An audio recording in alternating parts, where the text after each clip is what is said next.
Plus niya guys, ako siyang ipakaon. Pahigop na ko siya og kanang kuan. Kanang sige na kanang utan ba? Ipait kog utan. Init kaayo nga utan. Tag-cheese ang utan.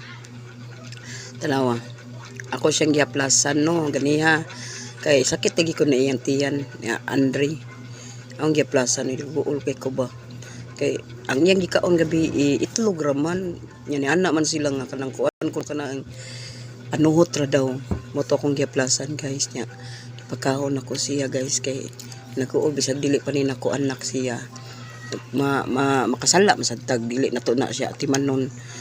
Katiman ako siya kay para maayos siya guys. Masakiton kay si Andre ay kanang dali ra siya masakit.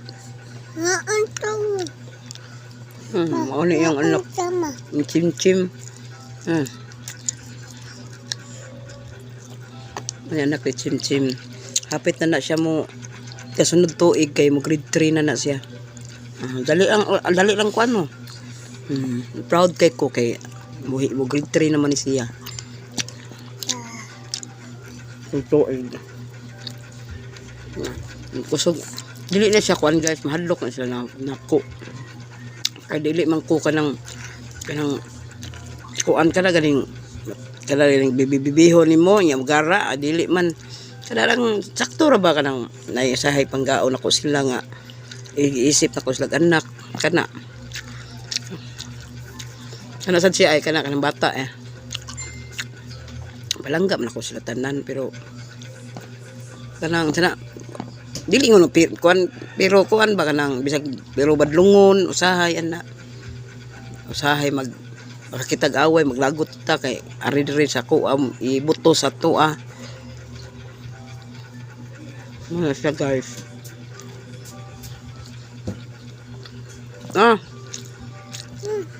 Kaon ko ma. Kaon dia. Kaon ko. Kaon siya. Mga anak ni Chim-chim, mana na siya haplas. Nag-uul kay ko siya, sakitan ko na siya tiyan. Pero ako siya gipahigop o gipakaon ako siya, gipahigop na ko siya o ganang utan. Manang anak ni Chim-chim. Luoy pod ba, no? Ang ginikanan, maragwa. Kay